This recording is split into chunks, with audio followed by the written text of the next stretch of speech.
All right, all right. Well, if editing or just managing your podcast in general is taking you too long, then these 5 reasons is going to be why your workflow is taking forever.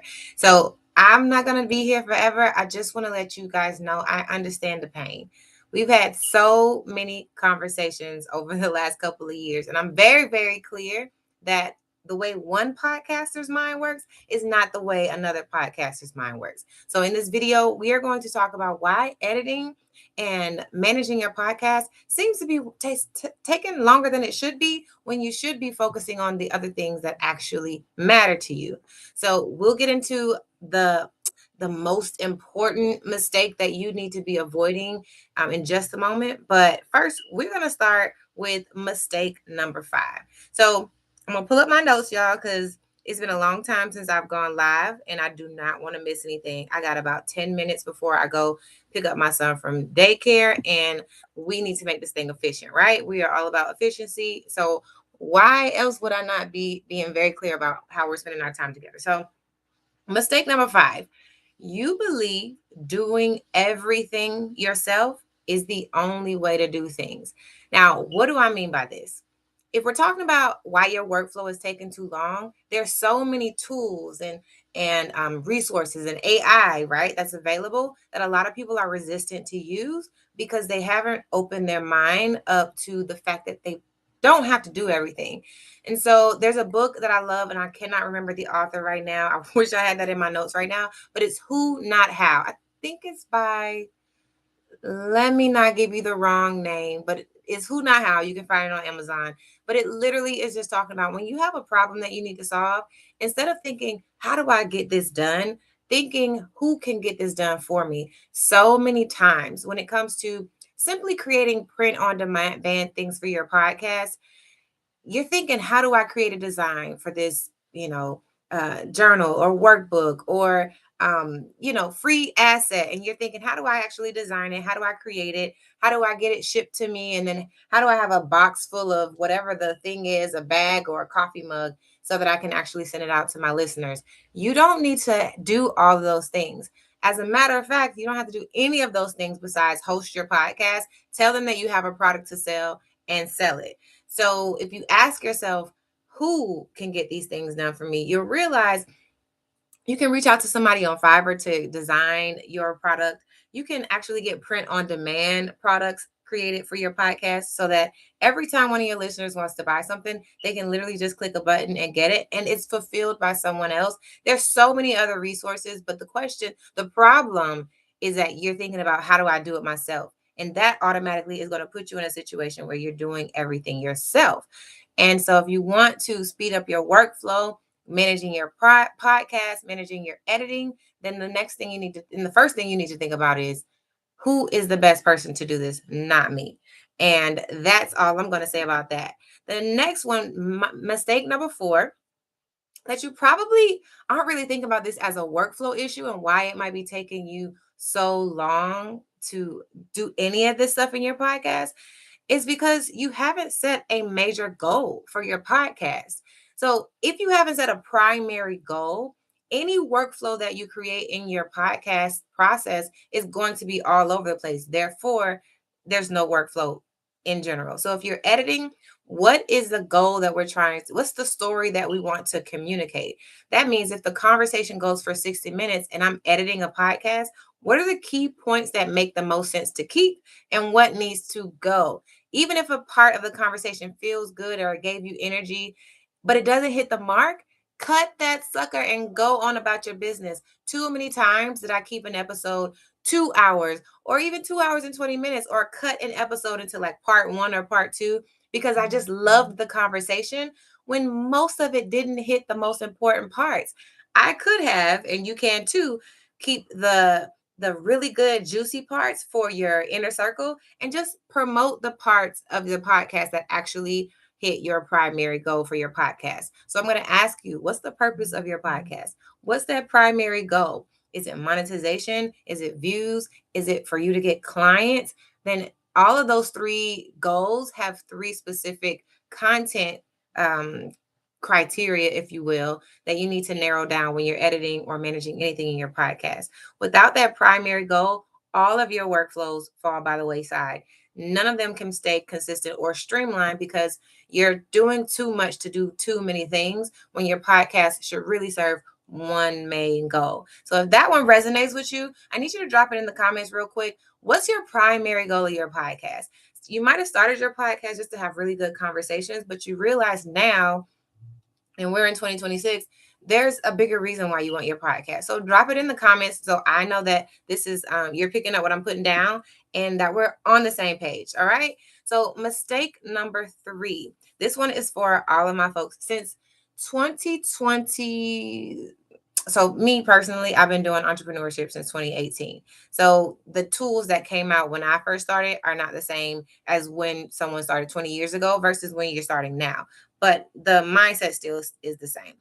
You think that more tools is going to just mean faster processes and systems for you. When in reality, the more tools that you acquire, the more scattered your workflow is and the more things you have to touch, which means it takes more time for you to do anything. So if you're editing and you're using Adobe for audio and Premiere Pro for editing and then CapCut for your graphics and Canva, and you're doing all these things in multiple different systems, then you're doing too much. But if you can realize, if you can accept the fact that you can probably do everything in one and you can choose a system that's best suited for one particular thing, then you won't necessarily have to run yourself thin. Mistake number 3. Mistake number 2, y'all. Hold on, let me get this together. So mistake number 2, you don't have a decision filter. Now, a decision filter applies in so many ways. One, just having a criteria for your guests allows you to make decisions about who comes onto your podcast before they actually come onto your podcast. And 2, a decision filter when it comes to your editing means that you already know what your SOP is when you're editing. So if you're editing something and sounds really bad, but you don't usually cut out ums, then don't start nitpicking your podcast in the moment. Have an SOP. If you know you cut out ums, if that's an cut it out and don't think about it anymore. If it's not an and it's just something like a long pause or you don't usually do those things, leave it alone. The more natural your podcast is, the better that it hits in terms of listener experience. So as long as the audio is crispy, that means it sounds nice. The listener experience is nice. All of the other stuff, the other imperfections can stay as long as it meets your number one goal. Now, having a decision filter literally just cuts down the process of you overthinking. And so for my overthinkers out there, SOPs are going to be your best friend. I cannot say that enough, but as I'm thinking about how do I impart the things that I've learned over the last couple of years into your mind as you're editing your podcast, as you're either starting out from scratch or you've been podcasting for a while, but it's still taking you a longer time to get to the money, then it's probably because you're still stressed out over the things that you have to just think about. And so the more you can go into a process with a set plan, whether you're interviewing guests on your podcast, whether you're editing your podcast yourself, or you're leading a team to do it for you, then you have a set process, you have a set goal that you've communicated, and it makes it so much easier for everybody to run full steam. All right, now if you're picking up what I'm putting down, I'm going to say it again. Let me know what decision that you're sitting there like mulling over right now, and how can you make that thing simpler for yourself in this very moment. I'm going to challenge you to not overthink it and just make a decision. Now, here's number 1. Let me tell you the number 1. And so actually, I've already shared it, y'all. So if you're on my email list, you already know what number 1 is. But if you're not on my email list, then I encourage you to go ahead and sign up for it. If you're doing this one, then you're probably just burning yourself out. And that is producing and editing your episode in the same session. Now, in the days when I was podcasting, I could record 5 to 6 episodes in a day. So I would be doggone if I was going to record all of my episodes, then sit down and edit each and every one of them with a fresh mind. Creating podcasts and editing podcasts and producing podcasts take three different mindsets. So, in order for you to do them very well, you have to sit down and think of them clearly. So, if you're recording and adding music and trying to think of how well the conversation went, and then also thinking like evaluating yourself in the same time, your goals are going to clash. But this is a problem for you because you're switching your focus is going to make you exhausted, right? Like you're literally draining all of your energy.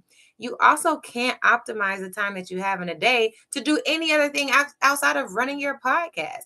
So not only is it taking you too long to just produce the podcast, but you're also not getting to revenue generating activities. And that's the core reason podcasts that are for business owners fail and they quit. They crash and burn because they're not making money. And that's probably because you're spending so much time producing the podcast that you're not spending enough time at marketing or even selling to your clients.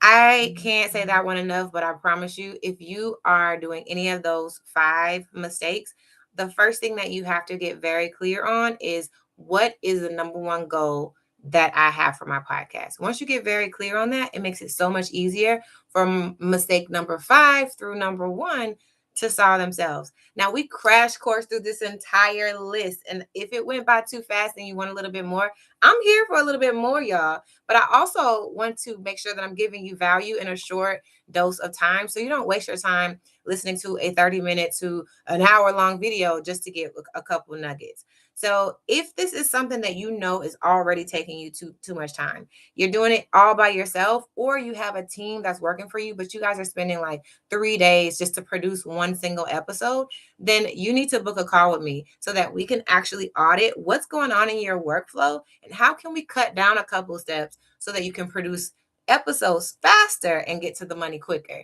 So if you want your podcast to blow up, if you're trying to get your podcast to build your business, then you need to take action.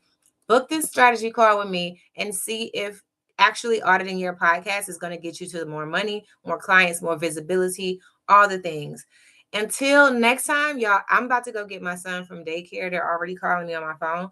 But if you have any questions, just drop them in the comments or find me on Instagram at Ariel Young _. And I'd be happy to have a conversation with you in the DMs. Until next time, peace.